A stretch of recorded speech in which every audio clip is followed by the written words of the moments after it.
আচ্ছা দাদা, আপনি একটু বলুন যে আপনার বাড়ি কোথায় এবং কোথা থেকে কোথায় যাচ্ছেন? আমার বাড়ি কোচবিহারের পুন্ডিবাড়িতে। আমি একদম আমার বাড়ি থেকে রওনা দিয়েছি। আমি যাচ্ছি কলকাতা দক্ষিণেশ্বর কালীবাড়ি মায়ের কাছে পুজো দিতে। আমি অ্যাকচুয়ালি জলপেশ মন্দির হয়ে কিন্তু ঢুকেছি, বাবার মন্দিরে পুজো দিয়ে আবার ওখান থেকে যাত্রা শুরু করি। আর গন্ডি গেটে আমি বাড়ি থেকেই রওনা দিয়েছি, জলপেশ মন্দির হয়ে এখন দক্ষিণেশ্বর কালীবাড়ি যাত্রা করছি। এখন আছি মোটামুটি, এটা কোন জায়গার নাম? এটা বিধাননগর বলে।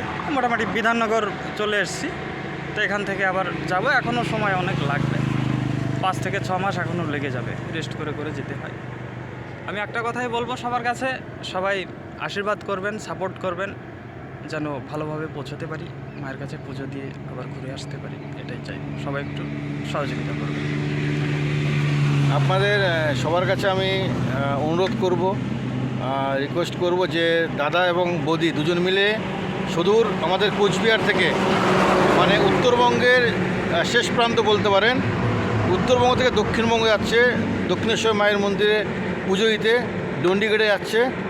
তো দাদা যেন ঠিকমতো পৌঁছতে পারে, মায়ের কাছে যাক। আমি মায়ের কাছে প্রার্থনা করব যেন দাদার মনোবাঞ্ছা মা পূরণ করে। ধন্যবাদ।